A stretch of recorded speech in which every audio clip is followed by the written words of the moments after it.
Very good morning students. आज class 10th को लेकर मैं अपना तीसरा वीडियो बनाने जा रहा हूँ। हम लोग चैप्टर डिस्कस कर रहे हैं केमिकल रिएक्शन एंड इक्वेशंस। अभी तक इस चैप्टर के अंदर हम लोगों ने क्या क्या डिस्कस किया है। हम लोगों ने डिस्कस कर लिया है कि केमिकल रिएक्शन होती क्या है। मैंने आप लोगों को बताया था कि जब टू और मोर देन टू रिएक्टेंट्स आपस में कंबाइन होते हैं तो कंबाइन होकर वो एक नए प्रोडक्ट का फॉर्मेशन करते हैं जो कि प्रॉपर्टीज में अपने रिएक्टेंट से डिफरेंट होता है। इसे हम केमिकल रिएक्शन कहते हैं। हम लोगों ने डिस्कस किया था कि जब केमिकल रिएक्शन डन होती है तो किस तरीके से हम लोगों को इसके बारे में पता चलता है कि टेम्परेचर में चेंजेस होना, स्टेट में चेंजेस होना, कलर में चेंजेस होना, स्मेल में चेंजेस होना, गैसेस का एवोल्यूशन होना, ये सारी चीजें हम लोग अभी तक डिस्कस कर चुके हैं। अब इस चैप्टर में नेक्स्ट जो हमें डिस्कस करना है वो टॉपिक है हमारा केमिकल इक्वेशन। मैंने आपको पहले ही बताया था कि चैप्टर को हम 3 फेज में डिवाइड करेंगे। सबसे पहले इंट्रोडक्शन ऑफ केमिकल रिएक्शन जो हम लोग डिस्कस कर चुके हैं, सेकंड फेज केमिकल इक्वेशन, और थर्ड फेज जो होगा वो होगा टाइप ऑफ केमिकल रिएक्शंस। हम लोग इस चैप्टर के सेकंड फेज में एंटर कर चुके हैं जिसका नाम है केमिकल इक्वेशंस। बेटा केमिकल इक्वेशन क्या होता है? देखो यदि मैं बहुत ही सिंपल तरीके से आपको बताऊं तो केमिकल इक्वेशन का जो मीनिंग होता है वो होता है कि symbolic representation of chemical reaction. मतलब कि केमिकल रिएक्शन जो होती है एक्चुअली में उसी को केमिकल इक्वेशन कहते हैं। एक शॉर्ट फॉर्म, एक सिंबॉलिक रिप्रेजेंटेशन, मतलब कि यदि केमिकल रिएक्शन को हम एक सिंबल्स की फॉर्म में रिप्रेजेंट कर दें, उसे इजी बनाने के लिए उसे एक इजी फॉर्म में कन्वर्ट कर दें, तो उसी इजी फॉर्म को हम लोग केमिकल इक्वेशन बोलते हैं। जैसे मैं आप लोगों से बात करूं कि एक कॉम्प्लिकेशन को ओवरकम करने का ये तरीका है। जैसे मैं आप लोगों से कहूं कि हम लोग चाहते हैं कि वाटर का फॉर्मेशन करें, हम क्या करेंगे? हम बोलेंगे कि हम सबसे पहले हाइड्रोजन गैस लेंगे, उसके बाद हम ऑक्सीजन गैस लेंगे, दोनों को आपस में कंबाइन करेंगे और कंबाइन करने पर केमिकल रिएक्शन होगी जिससे हमें क्या रिजल्ट मिलेगा? हमें प्रोडक्ट की फॉर्म में वाटर मिलेगा। बट यदि मैं इसी चीज को इजीली लिखना चाहूं तो मैं क्या बोलूंगा? H2 plus O2 is equals to H2O। हम क्या देख रहे हैं कि एक इजी फॉर्म में कन्वर्ट कर दिया।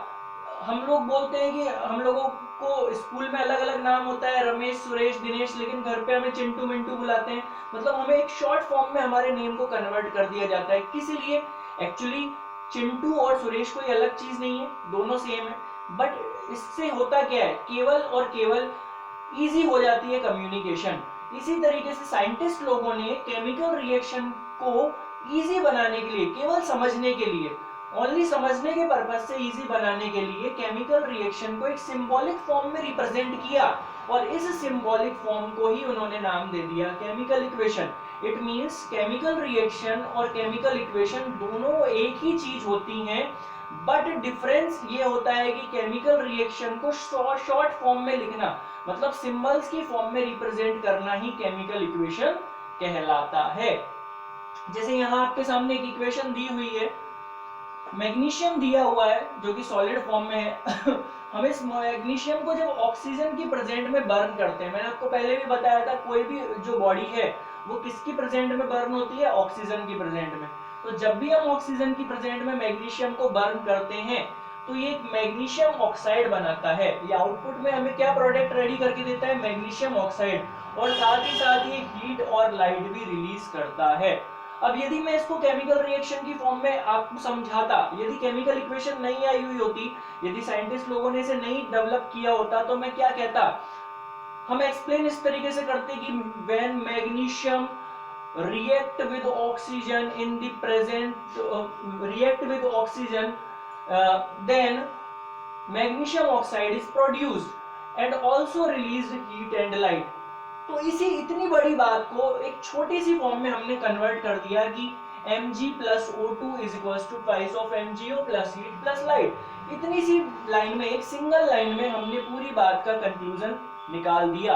मतलब केवल और केवल ये कॉम्प्लिकेशन को ओवरकम करने की एक टेक्निक है जिसे हम केमिकल इक्वेशन कहते हैं।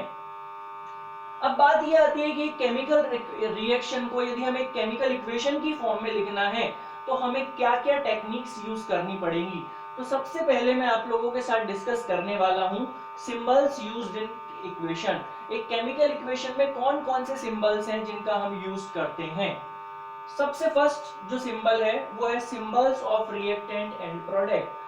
हम लोग ने 9th क्लास में डिस्कस किया था, आईयूपीएसी ने कुछ सिंबल्स प्रोवाइड कराए थे अलग अलग एलिमेंट्स के।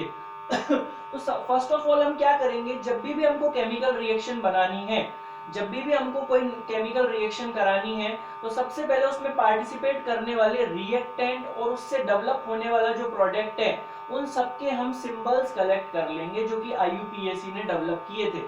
जैसे हाइड्रोजन को H से रिप्रेजेंट कर दिया, वाटर को H2O से कर दिया, हाइड्रोक्लोरिक एसिड को HCl से कर दिया, कार्बन को C से रिप्रेजेंट कर दिया। तो इस तरीके से हम सबके सिंबल्स को अलग अलग कलेक्ट कर लेंगे।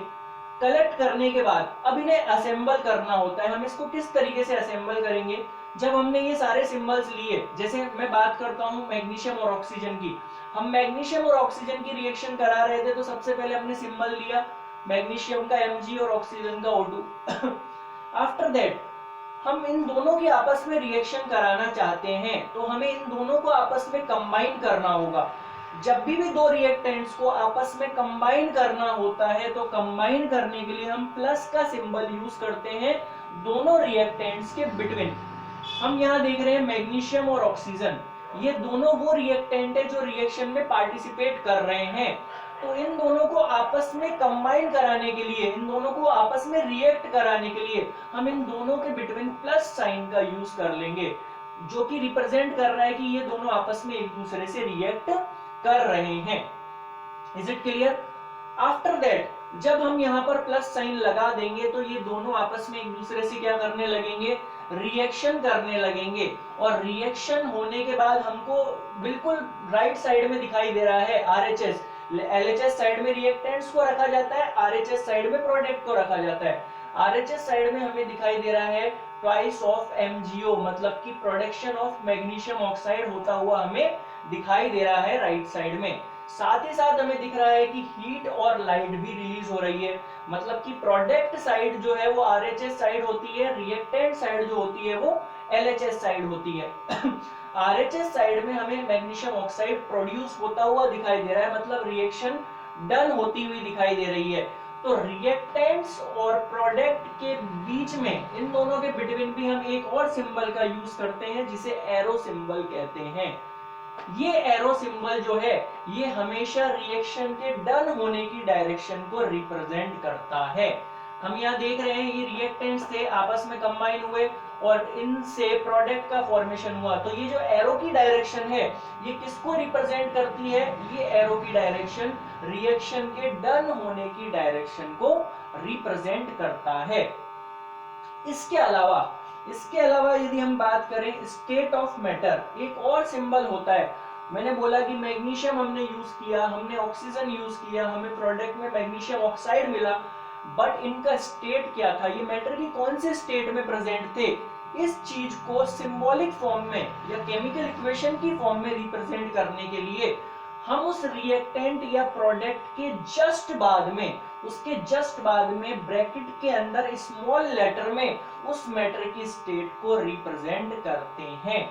मैटर की स्टेट, यदि मैटर सॉलिड है तो उसे स्मॉल s से ब्रैकेट में रिप्रेजेंट किया जाता है, यदि वो लिक्विड है तो स्मॉल l से रिप्रेजेंट किया जाता है, यदि वो गैसवस स्टेट में है तो स्मॉल g से रिप्रेजेंट किया जाता है, और यदि वो एक्वस फॉर्म में है, एक्वस फॉर्म का मतलब एक पेस्ट फॉर्म, सेमी लिक्विड जो फॉर्म होता है, पेस्ट वाला जो फॉर्म होता है उसे एक्वस फॉर्म बोलते हैं, जिसे हम AQ से रिप्रेजेंट करते हैं, स्मॉल AQ से रिप्रेजेंट करते हैं।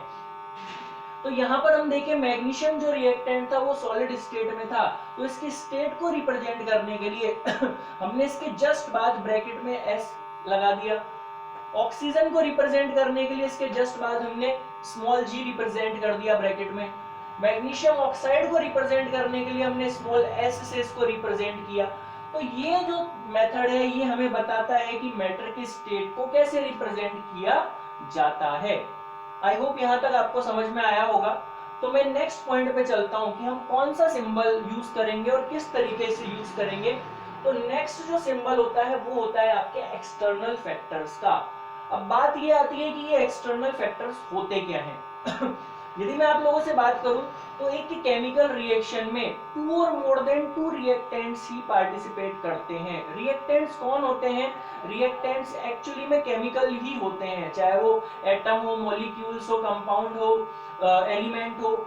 इनके अलावा ऐसे सब्सटेंस जो कि एलिमेंट नहीं होते, एटम नहीं होते, इन्हें हम एक्सटर्नल फैक्टर कहते हैं, जो कि केमिकल रिएक्शन में पार्ट तो करते हैं, इनका इंपैक्ट भी होता है, बट ये रिएक्शन में अपने आप को रिप्रेजेंट कहीं पे भी नहीं करते। ये जो एक्सटर्नल फैक्टर है जो एक केमिकल रिएक्शन में यूजफुल होते हैं, इन एक्सटर्नल फैक्टर्स को हम कुछ सिंबल से रिएक्शन में रिप्रेजेंट करते हैं। और इनको कहां पर हम लगाते हैं? जो हमारा एरो साइन होता है, हम इस एरो साइन के अप या डाउन में इन एक्सटर्नल फैक्टर्स को रिप्रेजेंट करते हैं। जैसे कि बात करें हीट, एक केमिकल रिएक्शन में हम हीट को डेल्टा के साइन से रिप्रेजेंट करते हैं। हम इसको एरो के अप या डाउन कहीं पे भी लगा सकते हैं। ये डेल्टा साइन जो है ये बता रहा है कि एक रिएक्शन जब हो रही है तो हम उसको हीट प्रोवाइड करा रहे हैं। प्रेशर को हम एटमॉस्फेरिक जो प्रेशर होता है, जो एटमॉस्फेयर से प्रेशर अप्लाई होता है, उसे हम एटीएम से रिप्रेजेंट करते हैं, एटमॉस्फेरिक प्रेशर। इसके अलावा यदि हम बात करें टेम्परेचर, एक रिएक्शन डन होने पर कितना टेम्परेचर है, 25 डिग्री सेल्सियस, कितना भी टेम्परेचर, हमको कितना टेम्परेचर चाहिए तो हम उसे इस तरीके से रिप्रेजेंट करते हैं, एरो के अप या डाउन। इलेक्ट्रिक करंट को भी हम रिप्रेजेंट कर सकते हैं। इसके अलावा ऐसे ही बहुत सारे, जो सनलाइट को रिप्रेजेंट कर सकते हैं हम, ऐसे बहुत सारे एक्सटर्नल फैक्टर्स होते हैं जिन्हें हम एरो के अप या डाउन में रिप्रेजेंट कर सकते हैं। इसके अलावा कुछ छोटे मोटे और एक्सटर्नल फैक्टर्स होते हैं, जैसे हीटिंग रिलीज होना, एनर्जी का रिलीज होना जो है उसे हम अप एरो से रिप्रेजेंट करते हैं। एनर्जी का गेन करना, यदि हम एनर्जी गेन कर रहे हैं तो हम उसे डाउन एरो से रिप्रेजेंट करते हैं। ये कुछ फैक्टर्स और हैं जो हमारे एक रिएक्शन डन होने पर हमें शो होते हैं एज अ केमिकल इक्वेशन की फॉर्म में। ये कुछ सिंबल्स थे जो हमने यूज किए। हमने कुछ पैटर्न भी देखा कि केमिकल रिएक्शन जब बनाते हैं तो किस तरीके से इसको रिप्रेजेंट किया जाता है। नेक्स्ट जो हम लोग डिस्कस करेंगे वो डिस्कस करेंगे टाइप ऑफ केमिकल इक्वेशन।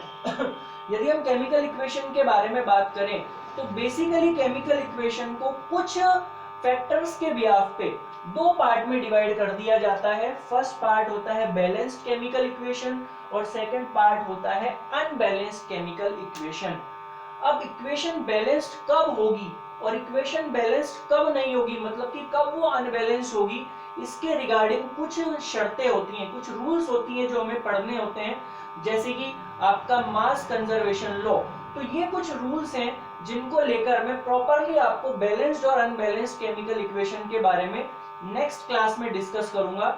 वहां पे मैं आपको बताऊंगा कि क्या कंडीशन होनी चाहिए एक इक्वेशन के बैलेंस्ड होने की, और यदि वो केमिकल इक्वेशन बैलेंस्ड नहीं होती है, इट मींस यदि वो अनबैलेंस्ड होती है, तो किस तरीके से हम उसे बैलेंस्ड कर सकते हैं। ये सारी बातें लेकर मैं नेक्स्ट वीडियो में आपके साथ फिर से हाजिर होऊंगा। अभी तक के लिए थैंक यू सो मच।